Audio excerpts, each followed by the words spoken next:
जी, कैसे हैं आप सब? स्वागत है आप सबका मेरे नए व्लॉग में। उम्मीद करती हूँ आप एकदम बढ़िया होंगे और खुश होंगे। मेरी तरफ से आप सभी को महाशिवरात्रि की ढेर सारी शुभकामनाएँ।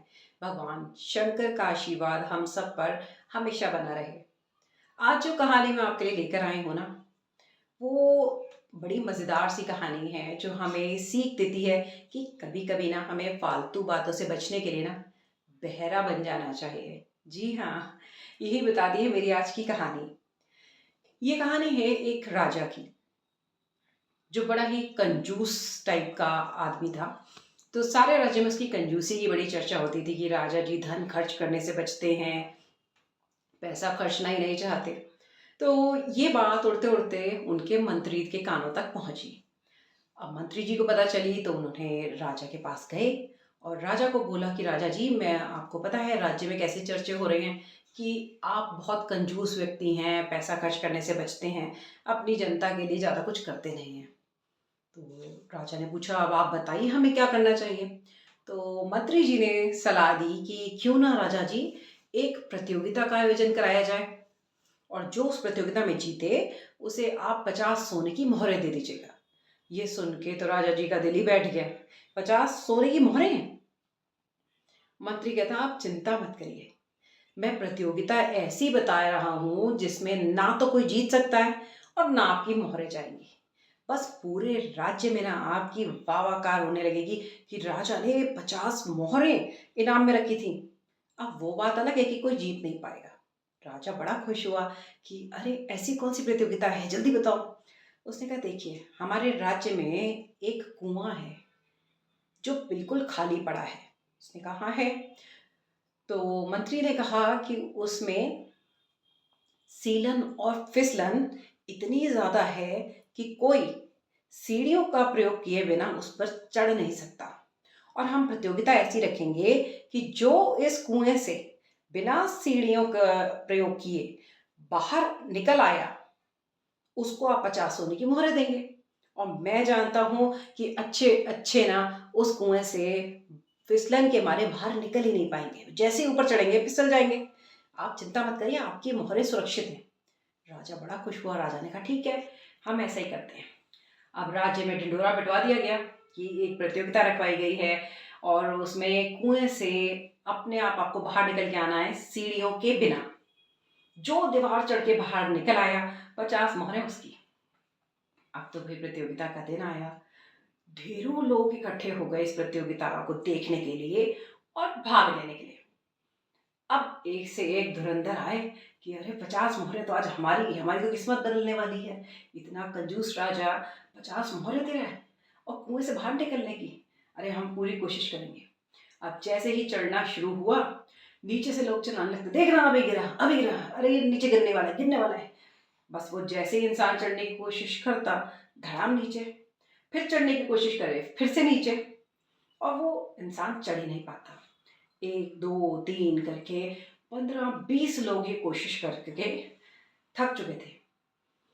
तभी एक पतला-दुबला सा आदमी निकल कर आगे आया कि मैं ये करूँगा। अब उसने दीवार पे चढ़ना शुरू किया। थोड़ा-सा ऊपर चढ़ा, उसके पैर फिसले। उसने हिम्मत नहीं हारी, फिर चढ़ने की कोशिश करी। इस बार थोड़ा और ऊपर चढ़ा। पीछे से लोग वही चिल्लाना शुरू, अरे गया, देखना अभी गिरा। पीछे से आवाज़ें लगाई जा रही हैं। लेकिन इस बार तो कमाल हो गया। वो आदमी जो ऊपर चढ़ना शुरू हुआ ना, वो गिरता, फिर चढ़ता, हिम्मत करता आखिर उस कुएँ से बाहर निकल ही गया। अरे भई! ये देखकर तो राजा के पैरों तले ज़मीन खिसक गई कि गई मेरी 50 सोने की मोहरें। पर शर्त जो थी, मोहरें तो देनी पड़ेंगी। अब उस आदमी को पुरस्कृत किया गया, उसको सोने की 50 मोहरें दी गईं। अब जब उसे मोहरें दी गईं, तो राजा ने उससे एक चीज़ पूछी कि मुझे तुम एक सवाल का जवाब दो। यहाँ बड़े से बड़े धुरंधर थे जो हिम्मत हार गए, लेकिन तुम इतने पतले-दुबले से तुम कैसे इस कुएँ से बाहर आए? तुम मुझे ये समझा दो। अब उसके साथ उसका दोस्त खड़ा था। उसने कहा, राजा जी, ये आपको जो उत्तर देगा, वो तब देगा जब आप मुझे एक पुस्तक कॉपी और कलम देंगे। उसने कहा, क्यों? कहते हैं ये बहरा है, मैं इसका दोस्त हूँ, मैं इसे लिखकर बता दूंगा कि आप क्या पूछ रहे हैं, फिर ये आपको उत्तर दे देगा। राजा ने कॉपी और कलम मंगाया। उसके दोस्त ने ये प्रश्न लिख दिया। अब उसने ये प्रश्न पढ़ा और मुस्कुराकर बोला, राजा जी, मैं ये प्रतियोगिता पता है कैसे जीता? मैं बहरा हूँ। जब ये सब लोग मेरे ऊपर चढ़ने पर नीचे से चिल्ला रहे थे, तो मुझे लगा कि ये सब मुझे प्रोत्साहित करने के लिए कुछ बोल रहे हैं। मुझे समझ नहीं आ रहा था, वो बात अलग है, लेकिन मुझे लगा कि कितने अच्छे लोग हैं, मुझे प्रोत्साहित करने के लिए, मेरी हिम्मत बढ़ाने के लिए लगातार बोलते जा रहे हैं। बस मैंने इनकी शक्लें देखी और प्रोत्साहन के साथ में ऊपर बढ़ता गया और आखिरकार मुझे सफलता मिल गई। ये सुनकर राजा बहुत हैरान हुआ। और पता है उसे सफलता मिली कैसे थी? सिर्फ उसके बहरेपन की वजह से। इतने लोगों ने कोशिश करी ऊपर चढ़ने की, लेकिन नहीं चढ़ पाए। क्यों? क्योंकि जैसे ही वो चढ़ने की कोशिश करते थे ना, तो लोग जो नीचे खड़े थे उन्हें हतोत्साहित करने के लिए चिल्लाते थे कि देखना, चढ़ नहीं पाएगा, गिरा गिरा। उनकी हिम्मत टूटती थी, उनका ध्यान उन लोगों की बातों में जाता था और वो नीचे धड़ाम हो जाता था। उस आदमी ने ना इधर से सुना ना इधर से सुना, क्योंकि वो बहरा था।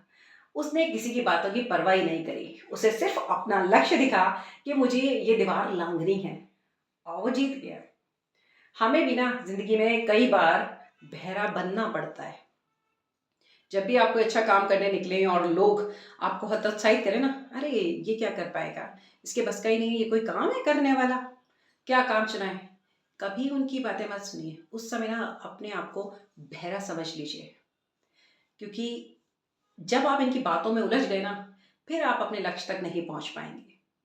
और अगर आपने इनकी बातों को अनसुना कर दिया, यानी अपने आप को बहरा समझ लिया ना, और अपने लक्ष्य पर फोकस कर लिया, तो यही लोग होंगे जो आपको सफलता मिलने के बाद कहेंगे, देखा, हमें तो पूरा यकीन था, तुम कर सकते हो ये काम, देखा तुमने करके दिखा दिया।